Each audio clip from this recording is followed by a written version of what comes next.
أما اعتقاد بأنه معنا بذاته هذا شيء لا يليق به.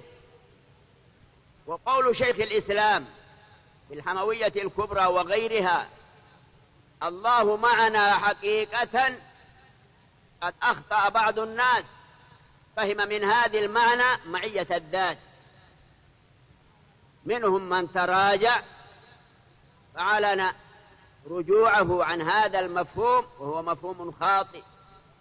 يجب أن نفهم أن الله بذاته منزه أن يكون معنا أو مع أي مخلوق، حتى مع الملائكة في سماواته ليس معهم بذاته بل معهم بعلمه كما هو معنا بعلمه، مع كل مخلوق بعلمه وسمعه وبصره وتدبيره وجميع معاني الربوبية.